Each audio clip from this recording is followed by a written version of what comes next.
দিন টেলিভিশন, নাচ গান আপনার ঘরে বসেই দেখেন, আপনি তাকায় তাকায় দেখতেছেন। আপনার বয়স 60-70, তো আপনি আপনার ঘর পরিবারকে জাহান্নাম থেকে বাঁচাবেন কোন দিন, কোন বছর? আরো কয়শো বছরের টার্গেট নিয়ে আছেন তিনি? রাসূলুল্লাহ সাল্লাল্লাহু আলাইহি ওয়াসাল্লাম ইরশাদ করেছেন, আমার উম্মতের স্বাভাবিক বয়স 60 থেকে 70-এর মধ্যে। মা বাইনা 60 ওয়াস সানা 70, 60 থেকে 70-এর মধ্যে। চোখের দিকে তাকায় আসুন, মহব্বতের সাথে শুনুন, নিজের ভালোর জন্য শুনেন, আল্লাহর কথা শুনুন।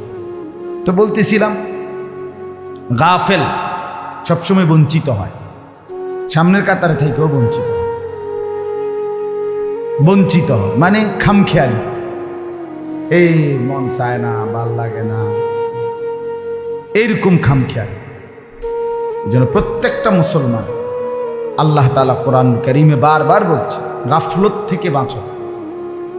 খুদ আমাদের নবী সাল্লাল্লাহু আলাইহি ওয়াসাল্লাম, নবীজি সাল্লাল্লাহু আলাইহি ওয়াসাল্লাম আল্লাহকে কি পরিমাণ স্মরণ করতেন বলেন তো? আম্মা জান আয়েশা রাদিয়াল্লাহু তাআলা আনহা বলেন, কানা রাসূলুল্লাহ সাল্লাল্লাহু আলাইহি ওয়াসাল্লাম ইয়াযকুরুল্লাহ ফি কুল্লি আহয়ান। রাসূলুল্লাহ সাল্লাল্লাহু আলাইহি ওয়াসাল্লাম